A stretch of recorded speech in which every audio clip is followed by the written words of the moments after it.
September 19th, 1944, near Arracourt, northeastern France. Staff Sergeant Lafayette Pool peered through the periscope of his Sherman tank in the mood, watching something that defied every tactical doctrine he'd learned at Fort Knox. 300 meters ahead, a Panther tank's 88mm gun was tracking another Sherman, but that Sherman's driver was doing the unthinkable. He was reversing, directly toward the German gun. The Panther fired.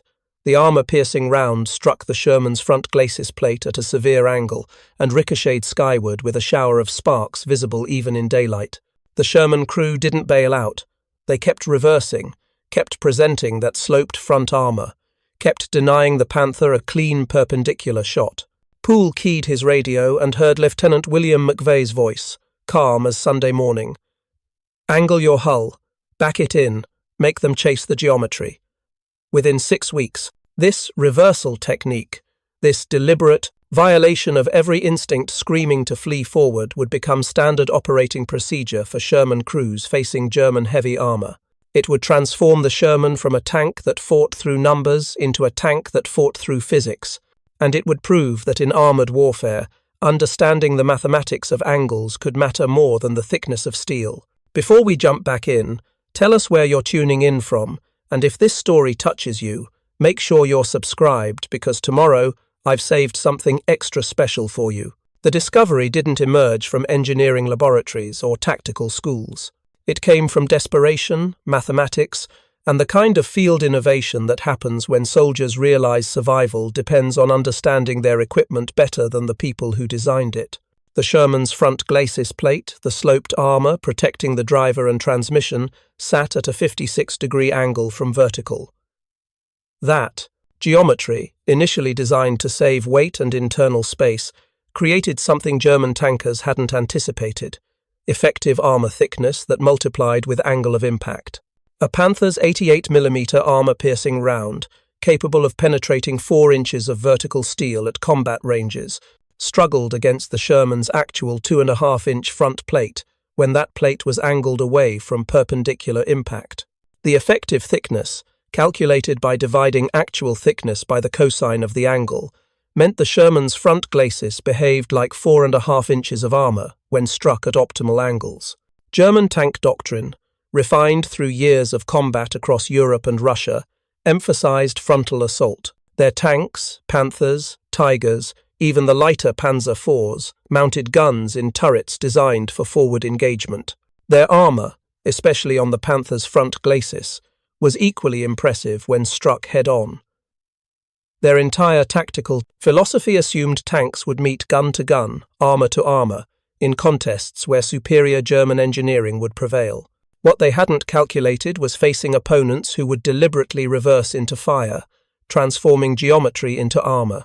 The technique emerged independently across multiple American armored units in August and September 1944, as Sherman crews discovered that survival often meant abandoning instinct. Sergeant John Danforth of the 3rd Armored Division later described his first encounter with the reversal concept near Mons, Belgium. A tiger appeared at the end of a village street, every tanker's nightmare. Our driver, without orders, slammed into reverse. The tiger's first shot hit our front plate and screamed off into the sky. Before the German could reload, we'd backed around a corner. The driver saved 5 lives by doing exactly what training said never to do. The physics were unforgiving and absolute. An 88mm, armor-piercing round striking the Sherman's front glacis at perpendicular 90 degrees encountered the full resistance of 2.5 inches of face-hardened steel. At the Sherman's design angle of 56 degrees from vertical, that same round encountered effective thickness approaching 4.5 inches. The difference between penetration and deflection lived in those 2 inches of mathematical multiplication. But the technique required precision that defied battlefield chaos. Reversing directly away from enemy fire meant maintaining exact hull angle. Any rotation, any deviation from straight-line reversal, presented the Sherman's side armor only 1.5 inches thick to German guns. Side shots were catastrophic. The phrase among Sherman crews became brutally simple: front or die. Technical Sergeant Robert Early, a maintenance officer with encyclopedic knowledge of Sherman specifications, began conducting informal classes for tank crews at forward repair depots in September 1944. His lectures, delivered between artillery barrages, combined engineering mathematics with survival tactics. The Sherman's front glacis, early explained to crews gathered around damaged tanks, is your life insurance policy, but only if you understand the premium. That armor works like a mirror for bullets. The more severe the angle, the more likely the round deflects. But you need to keep that angle constant. Reverse straight back. Any turn, any wobble, and you present side armor that an 88 will punch through like paper. Early used chalk on damaged Sherman hulls to illustrate impact angles. He showed crews the scars where rounds had struck front armor at optimal angles and skated off, leaving gouges but no penetration. He showed them the catastrophic holes where rounds had caught side armor at any angle. The lessons were written in failed steel, and the absent crews who'd manned those positions. Private First Class Clarence Smoyer, destined to become one of the war's most celebrated Sherman commanders, absorbed these lessons at a repair depot near Stolberg in October 1944. Early's demonstration changed everything we thought we knew about our tanks. We'd been taught the Sherman was outgunned and under-armoured. We'd accepted that facing a Panther or Tiger meant calling for air support or artillery. Early showed us we had a weapon we'd been carrying all along geometry. We just needed to learn to aim it. The reversal technique demanded skills American tank drivers had in abundance, but had never considered tactical weapons. Backing a 33-ton Sherman in a straight line while under fire required the same precision driving that Detroit factory workers and Midwest farmers had developed on civilian vehicles. American tankers, many of whom had driven trucks, tractors, or cars before the war, possessed an intuitive mechanical sympathy with their vehicles. They understood sight lines, turning radii, and the relationship between steering and track movement. German tank drivers, often trained exclusively on military vehicles with complex transmission systems, excelled at forward combat driving, but had less experience with the precise reversing that American civilian driving culture had normalized. A Sherman's controlled differential steering system, simple, reliable, descended from agricultural tractor designs, allowed drivers to maintain straight-line reverse movement under stress. The driver pulled both steering levers equally, watched his periscope, and trusted his commander to call corrections. The technique required trust between commander and driver that transcended formal military hierarchy. Lieutenant Thomas Watts of the 2nd Armored Division described the relationship that developed in his crew. My driver, a kid from Iowa who'd spent his teenage years backing tractors into barns, could reverse our Sherman with more precision than I could drive it forward. When we encountered German armor, I'd call the threat and he'd already be in reverse. We'd worked together so long that he anticipated my commands. That synchronization saved us at least 3 times I can document. Preparing and narrating this story took us a lot of time, so if you are enjoying it, subscribe to our channel. It means a lot to us. Now back to the story. The tactical implications extended beyond individual survival. Sherman platoons began developing coordinated reversal maneuvers that transformed defensive engagements into tactical advantages. When German heavy armor appeared, the standard American response had been to disperse and flank using superior numbers and mobility to attack from multiple angles. The reversal technique added a new option: disciplined withdrawal, while maintaining defensive fire. A platoon of 5 Shermans, reversing in staggered formation, presented German gunners with multiple angled targets simultaneously. The Panthers or Tigers could engage one Sherman at a time, but while German crews reloaded, a process requiring 8 to 12 seconds even for experienced crews, American tanks could reverse behind cover, reposition, and return fire. The geometry worked in 3 dimensions. A reversing Sherman backing down a sloped road increased the angle of its front glacis even further. Crews learned to identify terrain that enhanced their angular advantage. Reverse downhill positions, backing into depressions, even reversing up the back slope of small rises, all created situations where the Sherman's already favorable armor angle became nearly impenetrable to frontal fire. The German response revealed how completely the reversal technique disrupted their tactical assumptions. Panther and Tiger commanders, trained to expect enemy tanks to either flee forward or attempt flanking maneuvers, found themselves facing opponents who deliberately backed into their fire. The psychological impact was substantial. A German gunner had been trained to aim for center mass on an advancing or fleeing target. The reversal technique presented a target that was simultaneously retreating and presenting its strongest armor. The targeting solution became exponentially more complex. Hauptmann Ernst Bachmann, a highly decorated German tank commander with over 80 confirmed kills, later described his first encounter with the American reversal technique near Aachen in October 1944. "We engaged a Sherman platoon in perfect ambush position. My first shot should have been catastrophic range was less than 400 meters. The round struck the lead Sherman's front and deflected. The American didn't flee. He reversed, maintaining that damned angle. My gunner's second shot, also deflection. By the third shot, they'd backed into a depression where we couldn't engage." This was not the American doctrine we'd studied. This was something new, something that used our own weapons' limitations against us. The limitations of place German tank guns became apparent through the reversal technique's success. The 88mm Quack 43 gun, mounted on Panthers and Tiger ones, fired armor-piercing rounds at initial velocities approaching 3,000 feet per second. At ranges under 500 meters, these rounds could penetrate nearly any armor when striking perpendicularly. But the same physics that made the 88 devastating at perpendicular impact made it vulnerable to deflection at severe angles. The German armor-piercing round design, a hard steel penetrator with a softer steel driving band, performed optimally against vertical or near-vertical armor. Against severely angled armor, the round's energy dissipated through deflection rather than penetration. The harder the steel, the more likely a severe angle impact would shatter the penetrator rather than punch through. American ordnance officers studying recovered German rounds found fracture patterns, indicating the shells were literally breaking themselves against Sherman front glacis plates struck at optimal angles. Major William Johnson, an ordnance specialist attached to 1st Army Headquarters, compiled a technical report in November 1944 that quantified the reversal technique's effectiveness. Analysis of 317 Sherman tanks recovered from battlefield conditions, August through October 1944, reveals striking patterns.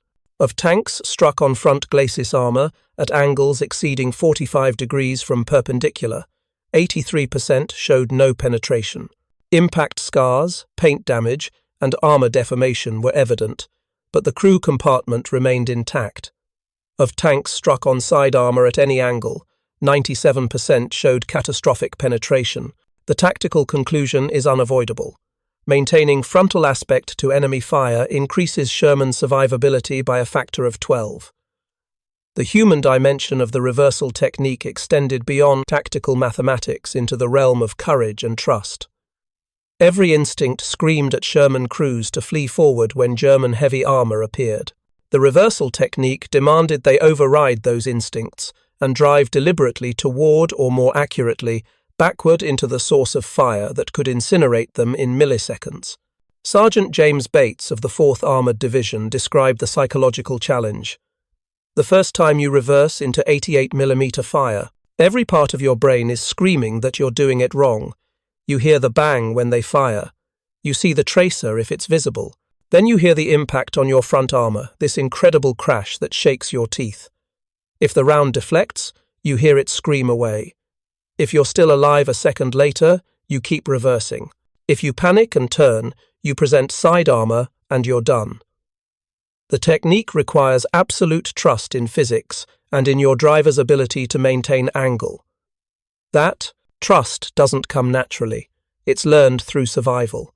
The training evolution happened organically through what military historians later termed veteran to rookie knowledge transfer. Experienced crews that had survived encounters using reversal techniques shared their knowledge with replacement crews arriving from the United States. Tank commanders like Lafayette Pool, who would eventually be credited with 12 tank kills and over 250 armored vehicle destructions, became informal instructors at forward areas. Pool's method was characteristically direct. He'd position his own tank, in the mood, to demonstrate reversal technique under simulated fire conditions, then walk rookie crews through the mathematics and muscle memory required for survival. "You need to practice reversing in straight lines until it's automatic," Pool would tell new crews. "Your driver needs to reverse 300 meters without deviating more than 2 meters from center line. That's skill that keeps the front armor pointed at the threat. Practice in safe areas. Get comfortable with sight lines in reverse. Make your driver proficient enough that he can reverse through a village street while you're calling course corrections. When you meet a Panther, you won't have time to learn. You'll only have time to execute."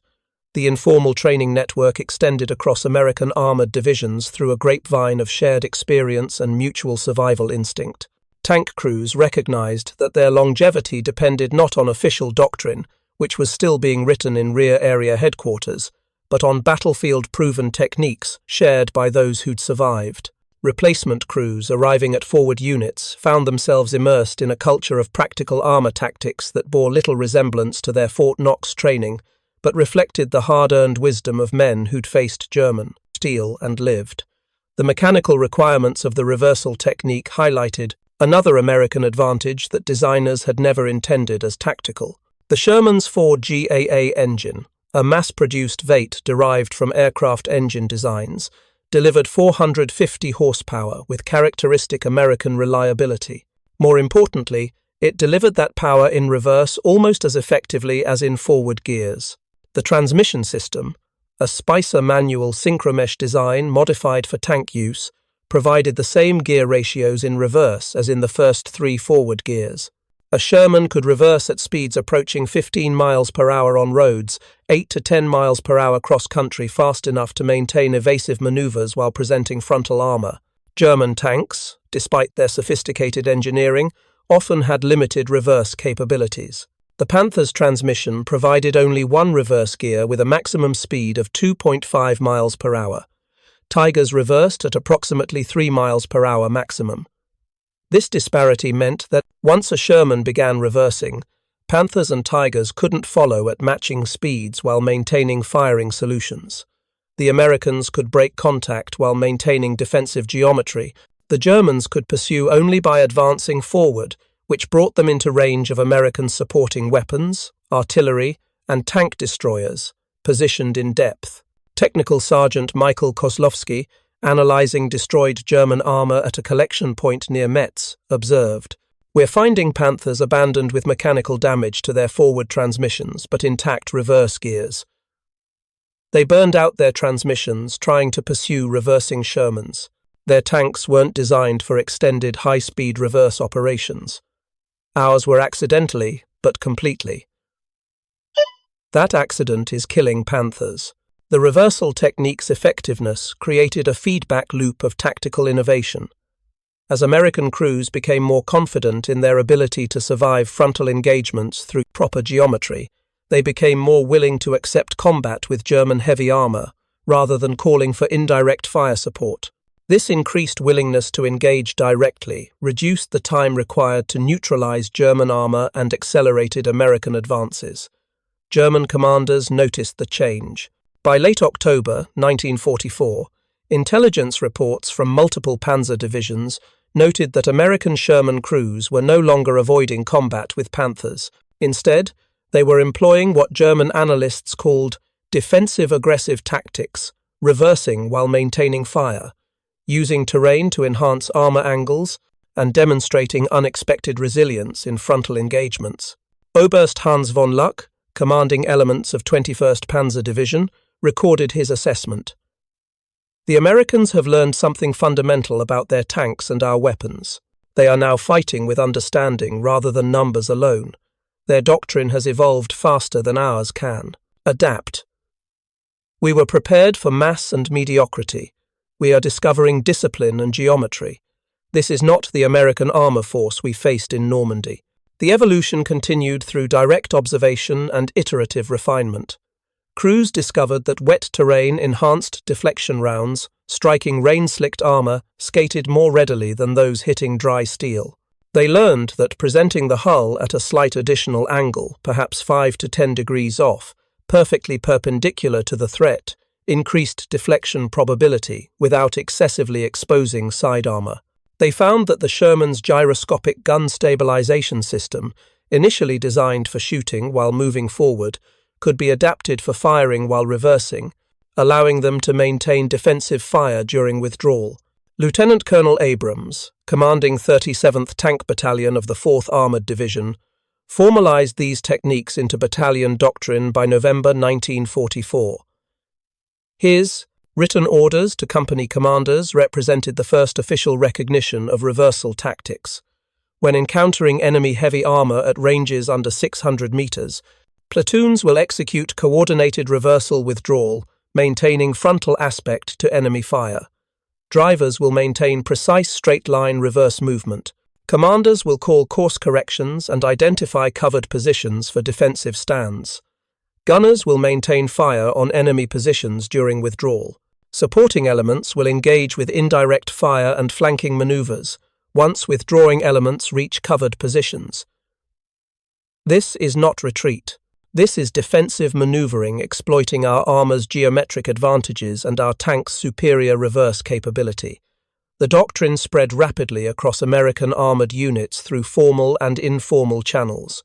By December 1944, the reversal technique had become sufficiently widespread that German tactical intelligence reports specifically warned about American Rückwärts Panzertaktik backward tank tactics. The warnings acknowledged what German tankers had learned through bitter experience. The Sherman, previously dismissed as inferior in frontal engagements, had become genuinely dangerous when crewed by trained operators who understood armor, mathematics, and trusted their vehicle's capabilities. The implications extended beyond tank versus tank combat into broader tactical considerations. American infantry learned to support reversing Shermans by providing covering fire that suppressed German anti-tank teams. Artillery forward observers developed techniques for dropping smoke rounds that covered Sherman withdrawals, while maintaining clear observation for counter-battery fire. Tank destroyer units positioned themselves in depth specifically to engage German armor that pursued reversing Shermans into prepared kill zones. The entire combined arms system evolved to leverage the Sherman's newfound defensive capability. The mathematical proof of the reversal technique's effectiveness came through systematic documentation that began in late 1944. Captain Richard Hayes, an operations research analyst attached to 12th Army Group headquarters, initiated a comprehensive study tracking Sherman survivability rates before and after widespread adoption of reversal tactics. His methodology was ruthlessly empirical. Hayes and his team interviewed surviving crews, examined destroyed vehicles, cross-referenced German after-action reports captured from overrun headquarters, and compiled engagement data from August through December 1944. The results quantified what tankers already knew from experience but couldn't prove with numbers. In August 1944, before reversal techniques became widespread, Sherman tanks engaged by German heavy armor at ranges under 500 meters experienced catastrophic losses approaching 63%. Of 100 Shermans encountering Panthers or Tigers at close range, 63 were destroyed with total crew casualties averaging 4.2 per vehicle. The exchange ratio was devastating. American armor was trading nearly 7 tanks for every German heavy tank destroyed. By December 1944, after reversal techniques had propagated through veteran and replacement crews alike, the same engagement parameters produced radically different outcomes. Sherman catastrophic loss rates had declined to 27%. Of 100 Shermans encountering German heavy armor at close range, 73 survived the initial engagement. More significantly, crew casualty rates had dropped to 1.8 per destroyed vehicle. Crews were successfully bailing out of damaged tanks because they maintained control during reversal withdrawal rather than being struck catastrophically, while fleeing forward or attempting to turn. Hayes's report, classified until 1968, concluded, with an observation that captured the technique's significance beyond mere statistics.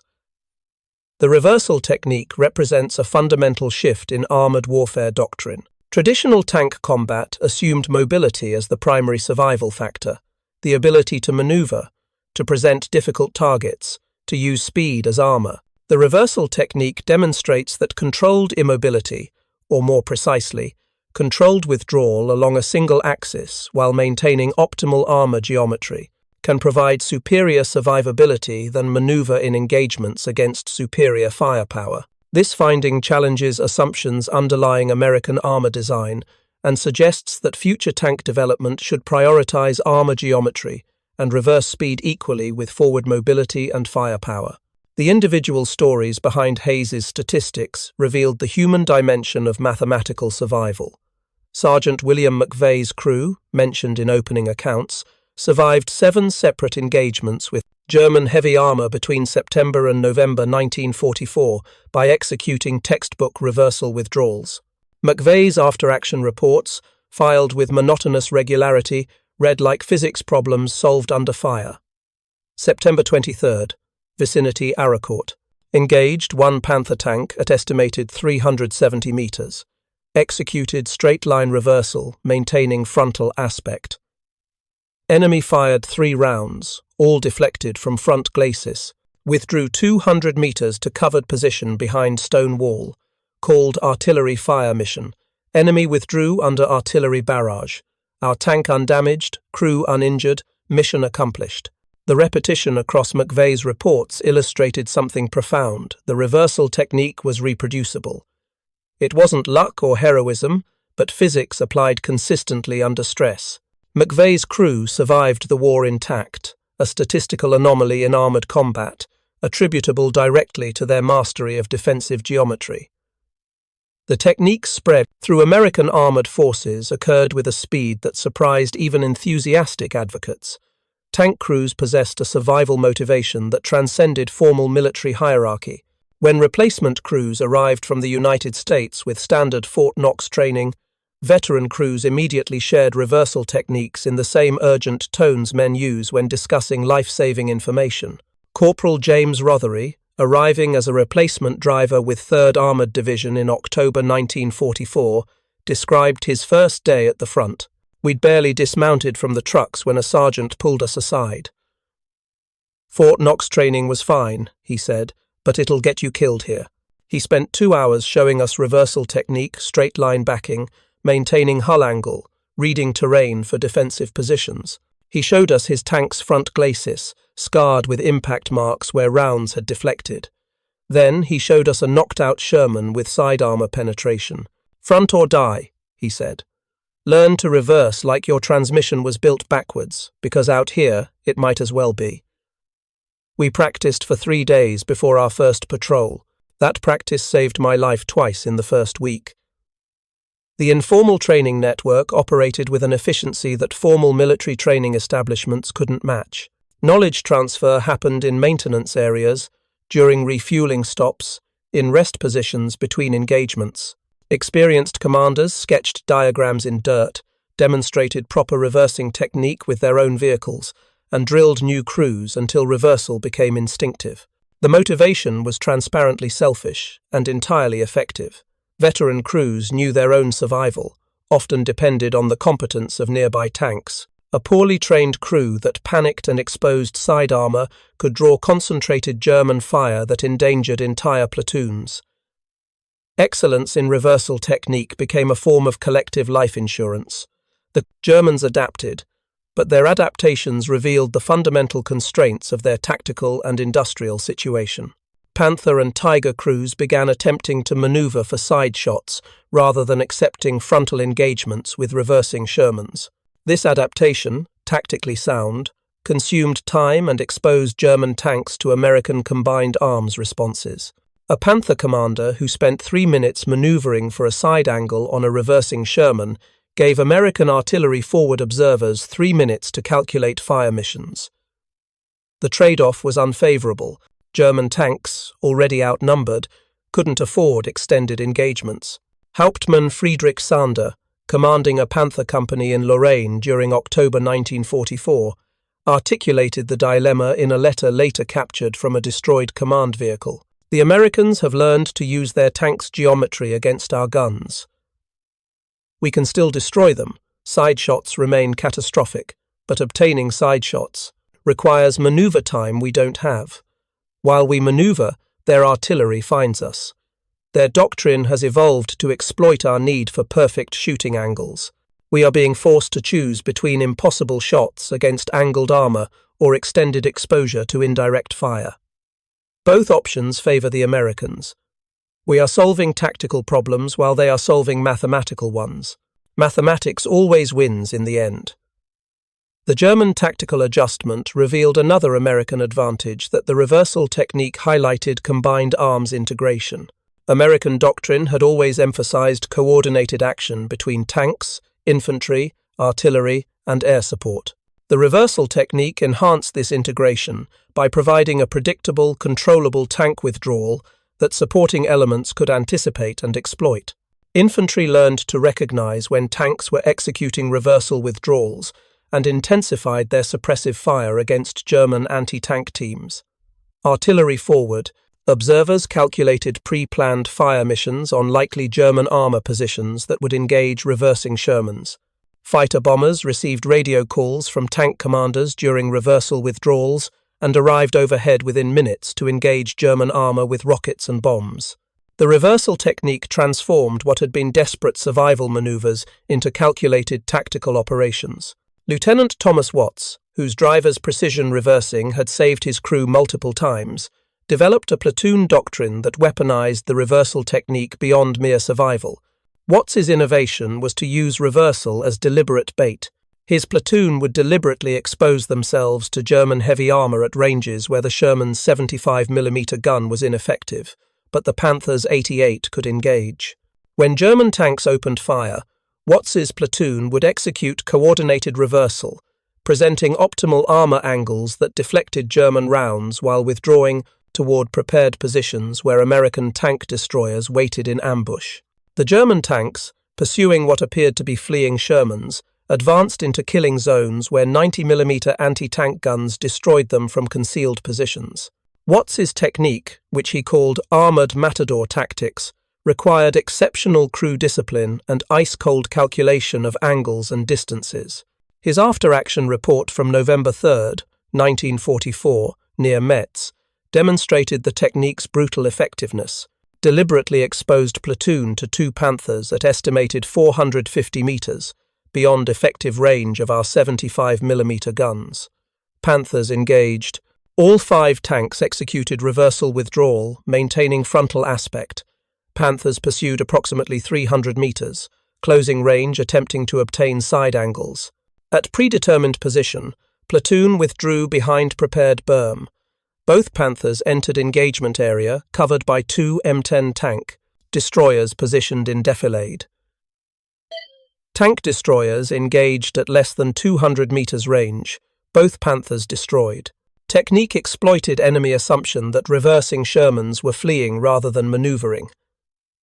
German aggression became tactical liability when reversal withdrawal was used as deliberate lure rather than desperate escape. The psychological dimensions of the reversal technique extended beyond American confidence into German demoralization. Panther and Tiger crews had entered the Normandy campaign with justified confidence in their vehicles' superiority. The Sherman was supposed to be inferior, undergunned, under-armored, vulnerable. German propaganda and tactical briefings had reinforced this assessment. The reversal technique undermined that confidence by proving that tactical employment could overcome technical specifications. Gefreiter Kurt Kloen, a Panther gunner captured after his tank was disabled near Aachen, described the psychological impact during interrogation. "We were trained that 1 Panther equaled 5 Shermans, that mathematics worked when Shermans behaved as expected, fleeing or attempting to flank. When they began reversing into our fire, presenting that sloped armor, our advantage evaporated. I personally watched my rounds deflect from Sherman front plates at ranges where penetration should have been certain. The 3rd time it happened, I began to doubt whether we were actually superior. By the 5th time, I knew we weren't. Their crews had learned something we hadn't, that angles matter more than thickness, that discipline beats specifications, that doctrine evolves faster than production. We were still fighting the Americans of June. They were fighting us in November." The captured German emphasized a crucial point: the Americans had evolved their tactics faster than German doctrine could adapt. American armored forces, less constrained by rigid tactical traditions and more willing to embrace field-expedient solutions, implemented reversal techniques across entire divisions within weeks of initial discovery. German forces, operating within more hierarchical command structures and lacking the industrial capacity for widespread crew retraining, struggled to develop effective counter-tactics before the war's momentum shifted irreversibly against them. The technical evolution of the reversal technique continued through December 1944 as crews refined their understanding of armor, geometry, and deflection mechanics. Sergeant Lafayette Pool, whose crew had become legendary for their survival rate and kill count, developed what other tankers called Pool's Protocol, a systematic approach to reversal technique that accounted for variables beyond simple straight-line withdrawal. Pool's Protocol addressed terrain integration. He taught crews to identify reverse routes before engaging enemy armor, selecting paths that provided graduated cover positions where the Sherman could pause during reversal withdrawal to fire from partial concealment while maintaining frontal armor presentation.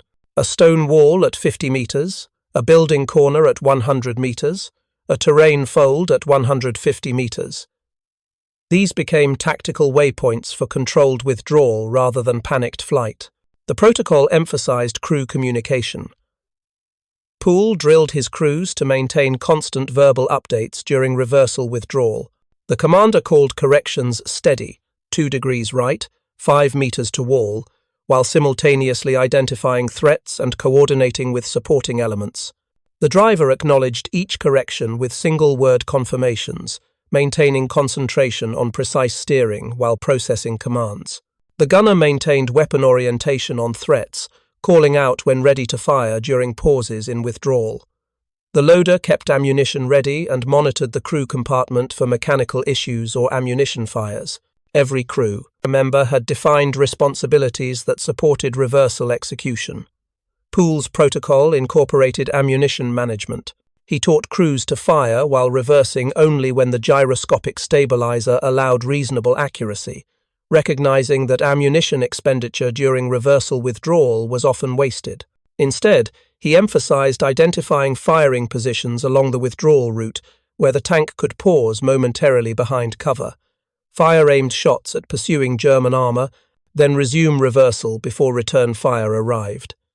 This technique, pause, fire, reverse, transformed withdrawal from passive defense into active combat. The winter fighting of 1944 through early 1945 tested reversal technique under conditions that challenged even experienced crews. Snow and ice created traction issues that made precise straight-line reversing difficult. Frozen ground reduced the Sherman's ability to quickly dig into defensive positions. Limited visibility in forests and urban terrain compressed engagement ranges where reversal technique was most effective. Yet the fundamental physics remained valid, and crews adapted their application to winter conditions. Tank commanders learned to pre-scout reverse routes during daylight, memorizing terrain features and potential obstacles that would be invisible during combat. Drivers practiced reversing on ice and snow during quiet periods, developing feel for how reduced traction affected steering response. Crews cleared reverse routes of snow when time permitted, creating bare paths that provided better traction during emergency withdrawals. The adaptations were practical, unglamorous, and effective winter survival percentages for Sherman crews employing reversal techniques remained significantly higher than crews who abandoned the technique due to weather complications. The Battle of the Bulge in December 1944 provided the ultimate test of reversal technique under worst-case conditions. German armor attacked through heavy fog, snow, and forested terrain conditions that minimized American advantages in artillery and air support while maximizing close-range engagements where German gun superiority mattered most. Yet Sherman crews who maintained discipline and executed reversal techniques survived encounters that should have been catastrophic. Staff Sergeant Jim Flowers, commanding a Sherman in the desperate fighting around Bastogne, filed an after-action report that captured both the technique's effectiveness and its demands under extreme stress. December 20th, early morning. Heavy fog, limiting visibility to less than 100 meters. My tank was forward security for battalion column when two Panthers emerged from tree line at estimated 75 meters range, point-blank distance. Driver immediately reversed without waiting for orders. First Panther round struck our front glacis, deflected. I called steady reverse while gunner engaged with our 75. Our rounds ineffective against Panther front armour at this angle, but forced German commander to button up, reducing his visibility. We reversed approximately 150 meters back to battalion position, maintaining frontal aspect entire withdrawal. Panthers did not pursue into battalion killing zone. Technique worked despite worst possible conditions. Surprise contact, minimum range, visibility limitations, ice-covered ground. My driver's ability to maintain straight-line reverse on ice while under fire saved 5 lives. This was not luck. This was training, discipline, and physics. The reversal technique's success created unexpected diplomatic and strategic implications. British tank crews, operating Churchill and Cromwell tanks with different armour geometries and less favourable reverse capabilities, observed American reversal tactics with mixture of admiration and frustration. British doctrine had traditionally emphasised different tactical approaches, aggressive flanking manoeuvres, leveraging superior crew training and coordination. The American reversal technique, however, was producing measurably better survival rates in frontal encounters with German heavy armour. British liaison officers attached to American armoured divisions filed reports recommending adoption of reversal techniques adapted for British armour characteristics. The recommendations faced institutional resistance. The British had developed their own tactical doctrines over years of desert and European combat, but the statistical evidence was undeniable. By January 1945, British armoured units were beginning to incorporate modified reversal techniques into their tactical repertoire, acknowledging that American field innovation had produced genuine tactical advancement. The Soviet response was characteristically pragmatic. Soviet liaison officers observing American armoured operations in late 1944 immediately recognized the reversal technique's value and requested detailed technical briefings. Soviet tankers, operating 34 tanks with sloped armour comparable to the Sherman's front glacis, found reversal technique directly applicable to their vehicles. By early 1945, Soviet armoured doctrine incorporated reversal withdrawal as standard tactic for 34 crews facing German heavy armour. The technique spread across Allied armies represented an unusual instance of tactical innovation flowing from American forces to Allies rather than the reverse. American military culture, often criticized for tactical conservatism, had proven capable of rapid field innovation when survival motivated change. The human cost of learning reversal technique was rarely discussed in official reports, but remained vivid in survivors' memories. The technique wasn't intuitive. Every instinct screamed against reversing into fire. Crews that attempted reversal without sufficient practice made fatal mistakes. Drivers who couldn't maintain straight-line reverse under stress exposed side armour. Commanders who lost situational awareness during reversal backed into obstacles or terrain that immobilized their tanks. Gunners who panicked and fired wildly during withdrawal depleted ammunition without effect. The learning curve was written in casualties. Private First Class Daniel McCarthy, a replacement driver who arrived in 3rd Armoured Division in November 1944, described his first reversal attempt during combat. We encountered a Panther while moving through a forest road.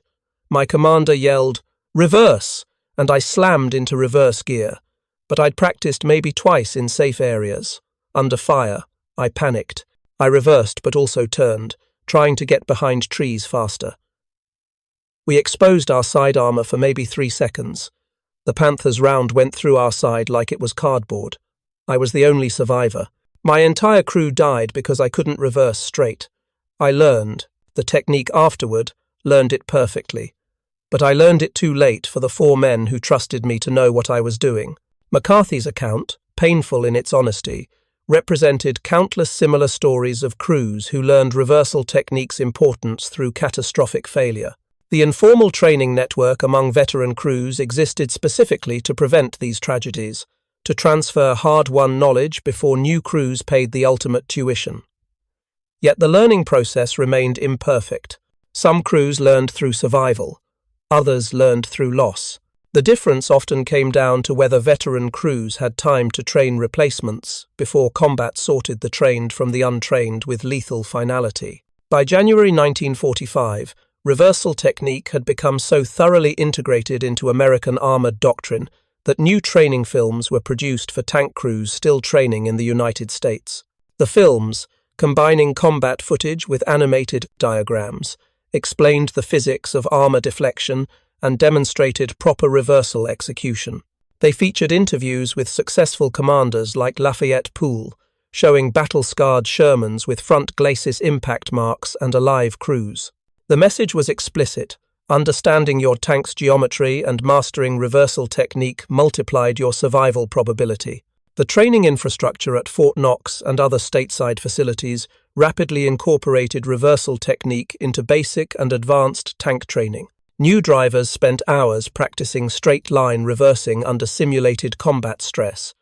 Commanders learned to call corrections and coordinate crew actions during withdrawal. Ontier crews drilled reversal technique until execution became automatic. The formal adoption of field-expedient tactics into official doctrine represented American military pragmatism at its finest, recognizing what worked and implementing it systematically rather than defending doctrine for its own sake. The technique's implications extended beyond World War II into post-war armor development. American tank designers, studying why reversal technique succeeded, incorporated lessons into next-generation vehicles. The M26 Pershing and subsequent M46 and M48 Patton tanks featured improved reverse speed, enhanced driver visibility for reverse operations, and armor geometries optimized for deflection rather than mere thickness. The Sherman's accidental excellence in reverse operations became intentional design feature in its successors. The reversal technique represented something larger than tactical innovation. It demonstrated how understanding physics and trusting discipline could overcome technical disadvantage. Sherman crews couldn't change their tank's armor thickness or gun penetration, but they could change how they employed the tools they possessed. That change, from accepting technical inferiority to exploiting geometric advantages, transformed the Sherman from adequate tank into survival machine. The transformation wasn't in the steel, but in the understanding of men who crewed those tanks and refused to accept that specifications determined outcomes. The mathematical elegance of the reversal technique revealed itself most clearly in what military analysts later termed engagement geometry, the three-dimensional spatial relationship between attacking and defending armor that determined survival probability. Staff Sergeant Lafayette Pool's crew, having survived more close-range encounters with German heavy armor than perhaps any other Sherman crew in Europe, became inadvertent mathematicians, calculating angles and distances with their lives as stakes. Pool's tank commander notebook, preserved at the Patton Museum, contains hand-drawn diagrams showing optimal reversal angles for different German tank types at various ranges. The diagrams weren't artistic, they were survival equations rendered in pencil and blood-won experience.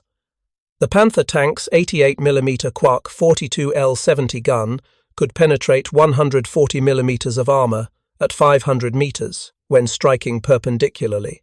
The Sherman's front glacis, at 51 millimeters actual thickness set at 56 degrees from vertical, presented effective thickness of approximately 91 millimeters when struck at optimal angle. The mathematics suggested vulnerability. The Panther's penetration capability exceeded the Sherman's effective armor by significant margin. Yet combat results contradicted the mathematics when reversal technique was properly executed. The explanation lay in additional variables that laboratory testing couldn't replicate.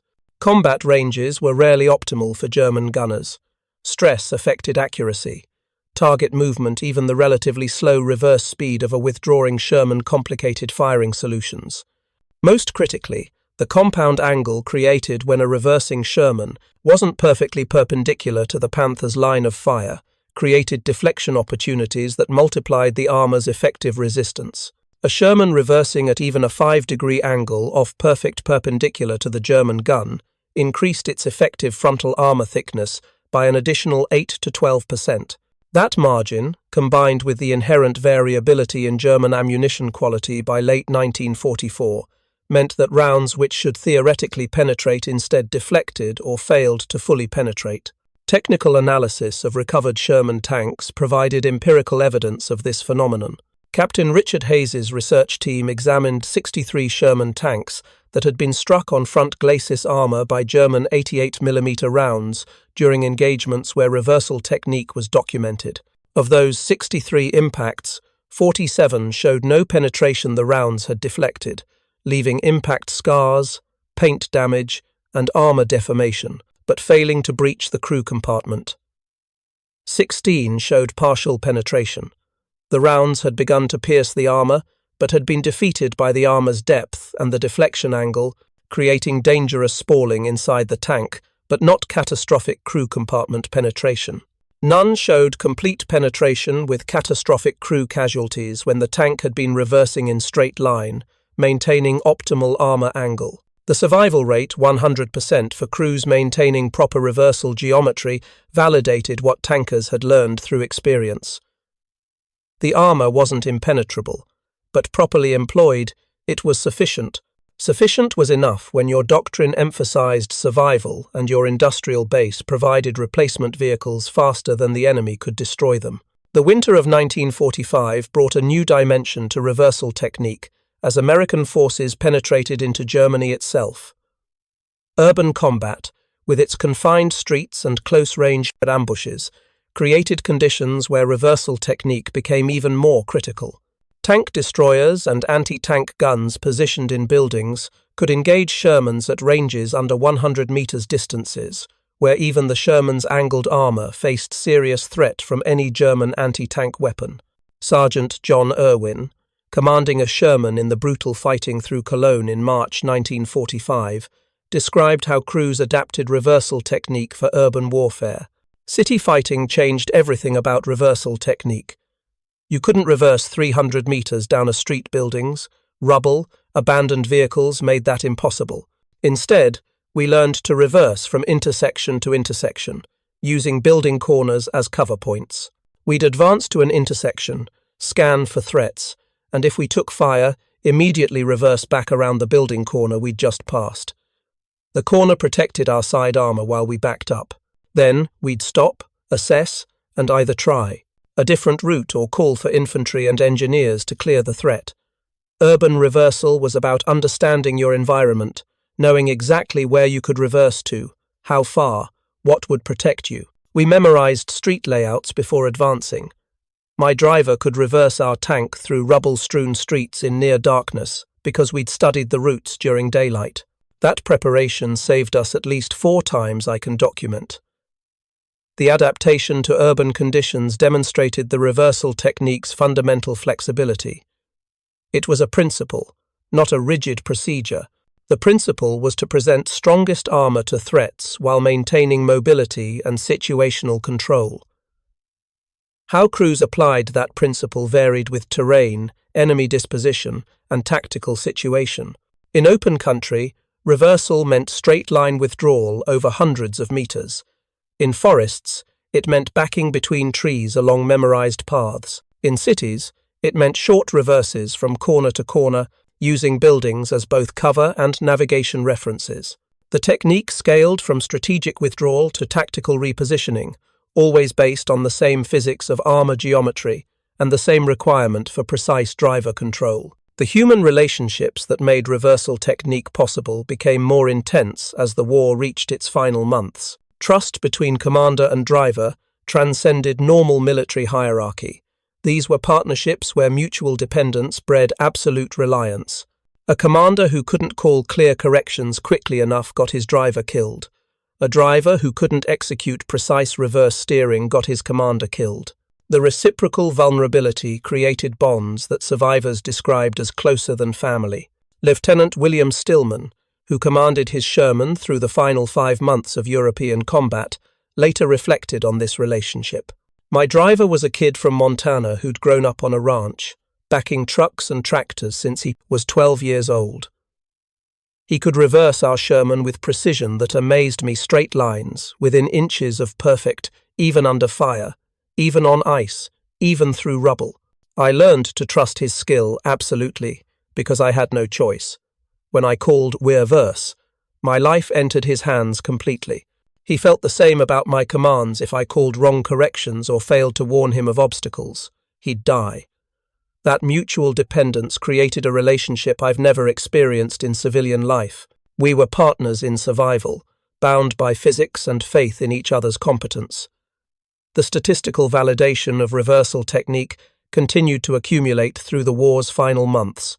By March 1945, Hayes's research team had compiled engagement data from over 400 documented encounters between Sherman's and German heavy armor. The patterns were undeniable. Sherman crews employing proper reversal technique survived frontal encounters with Panthers at rates exceeding 70%. Crews that fled forward or attempted turning maneuvers survived at rates below 30%. The difference, 40 percentage points of survival probability, represented the value of understanding physics and trusting discipline under fire.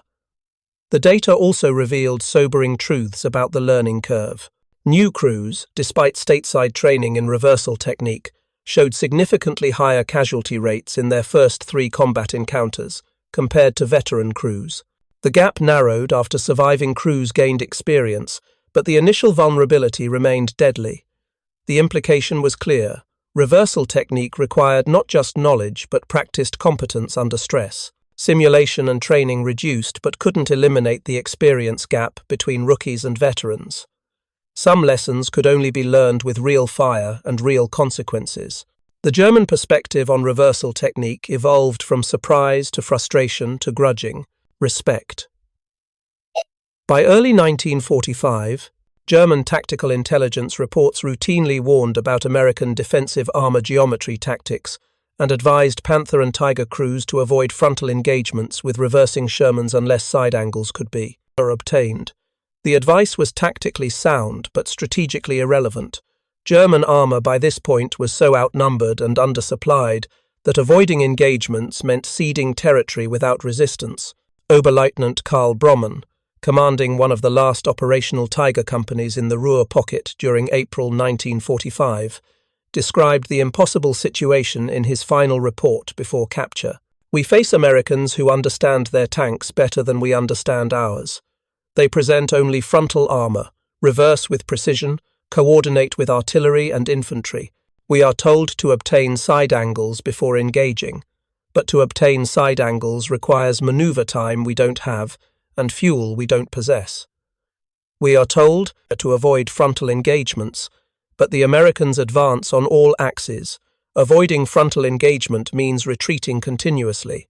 The reversal technique has not made their Shermans equal to our Tigers, but it has made our Tigers insufficient against their system. We are fighting tanks while they are fighting geometry, logistics, and doctrine integrated into a system we cannot match. Technical superiority has become tactical irrelevance. The final weeks of the war in Europe saw reversal technique become so routine that crews executed it without conscious thought. Muscle memory and training had converted conscious technique into instinctive response. When German armor appeared, drivers reversed, commanders called corrections, gunners maintained threat orientation, and loaders kept ammunition ready. The execution was automatic, refined through repetition and reinforced by survival. Private First Class Eugene Roberts, a replacement driver who joined 2nd Armored Division in February 1945, described how thoroughly reversal technique had been integrated into American armor culture by war's end. "When I arrived at my unit, the first thing veteran crews taught me was reversal technique. Not gunnery, not radio procedure, not maintenance reversal technique. They showed me their tank's front glacis, covered with impact scars from deflected rounds. They showed me destroyed Shermans with side armor penetrations. The message was clear and urgent. Learn to reverse perfectly or die.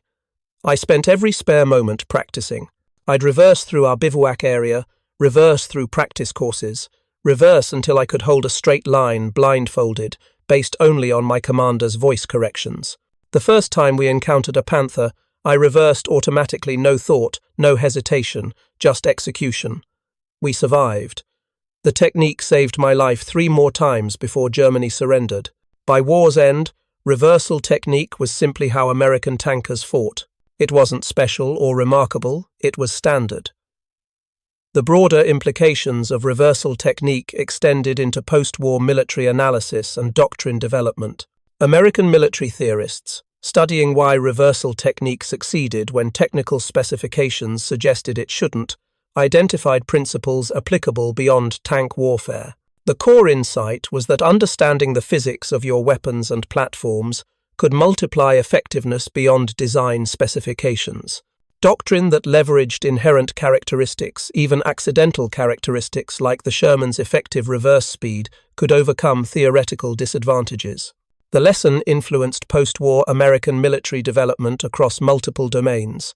Aircraft designers began emphasizing maneuverability characteristics that pilots could exploit tactically rather than focusing solely on speed and firepower specifications. Infantry weapons development considered how soldiers would actually employ weapons, under stress, not just laboratory performance metrics. The Sherman reversal technique became a case study in how field innovation could transform adequate equipment into war-winning capability through tactical excellence. The principle that understanding and discipline could overcome specification, disadvantages became embedded in American military culture. Excellence wasn't about having the best equipment, but about employing available equipment with maximum effectiveness. The Sherman crews who developed and perfected reversal technique had proven that principle in blood and survival. Their lesson echoed through subsequent conflicts where American forces often faced numerically or technically superior opponents, but prevailed through superior doctrine, training, and tactical flexibility. The human legacy of reversal technique lived in the thousands of tankers who survived the war because they understood armor geometry and trusted their training. These veterans returned to civilian life carrying knowledge that seemed arcane and irrelevant, who cared about tank armor angles in post-war America. Yet the deeper lessons they'd learned remained vital. They'd learned that physics was impartial, follow its rules and survive, violate them and die. They'd learned that discipline under stress multiplied effectiveness. They'd learned that understanding your tools mattered more than having the best tools. They'd learned that trust between team members, built through shared danger and mutual dependence, created bonds stronger than any peacetime relationship. These lessons, learned in Sherman tanks reversing from German fire, shaped how survivors approached civilian challenges. Staff Sergeant Lafayette Pool, who survived the war despite being wounded in combat during September 1944, later reflected on what reversal technique had taught him beyond tank warfare. The reversal technique was about more than armor and angles. It was about understanding that sometimes the right response to danger is counterintuitive. Every instinct says flee forward, but physics says reverse. Learning to trust physics over instinct, to trust your training over your fear, to trust your crew over your impulses, those lessons applied to everything afterward. In business, in family, in life, I've faced situations where instinct suggested one response, but analysis suggested another. The discipline I learned reversing under fire, trusting what I knew over what I felt, that served me every day for 60 years after the war ended. The 50th anniversary of VE Day in 1995 brought together American and German tank veterans for commemorative events across Europe. At one gathering in Normandy, an aging Panther commander approached a group of Sherman veterans and asked a question that had bothered him for decades. How did you overcome your fear enough to reverse into our fire? Every tactical manual, every instinct, says present the smallest target and flee at maximum speed. You did the opposite. How? Sergeant James Bates, who'd commanded a Sherman through the entire European campaign, answered with the accumulated wisdom of survival and age. We were terrified. Every time we reversed into 88mm fire, every part of us screamed that we were doing it wrong. But we'd learned that fear without discipline gets you killed fast, while fear with discipline keeps you alive longer. We trusted physics. We'd seen rounds deflect from our front armor when we maintained proper angle. We trusted our drivers. They'd practiced until straight-line reverse was automatic. We trusted our commanders. They'd navigated us through previous encounters successfully. And we trusted each other. We knew every crew member would execute their role perfectly because our lives depended on mutual excellence. Fear never disappeared, but discipline and trust made fear irrelevant to our actions. The German veteran nodded slowly, then said something that captured the fundamental difference between the forces they'd represented. We were taught to trust our tank's superiority. You were taught to trust each other's discipline. When your doctrine proved more reliable than our engineering, we had nothing to fall back on. You had each other. Perhaps that was always the real difference. The technical specifications remained unchanged. The Panther's gun could penetrate the Sherman's front armor under optimal conditions throughout the war. The reversal technique didn't alter physics or metallurgy. What it altered was how American tankers employed their available capabilities to deny German gunners optimal conditions. By understanding that optimal conditions for enemy weapons were avoidable through proper technique, Sherman crews transformed theoretical vulnerability into practical survivability. The technique represented the democratization of tactical excellence. Reversal technique could be taught to average drivers with adequate practice. It didn't require exceptional talent or years of training. It required understanding the principle, practicing the execution, and maintaining discipline under fire. Those requirements were achievable by the conscript armies that America fielded. The implications shaped post-war American military philosophy trained thoroughly in fundamental skills, doctrine that leveraged those skills, and leadership that trusted soldiers to execute doctrine under stress. The Sherman reversal technique proved that approach could defeat forces that relied on technical superiority without equivalent attention to tactical employment. The final accounting of reversal technique's impact came not from military historians but from the men it saved. At veteran reunions decades after the war, Sherman tankers who'd employed reversal technique successfully shared a bond that transcended unit assignments or combat theaters. They'd learned the same hard lesson that survival came from, understanding their tank's capabilities and limitations, trusting their crew's competence, and executing technique flawlessly under conditions where error meant death.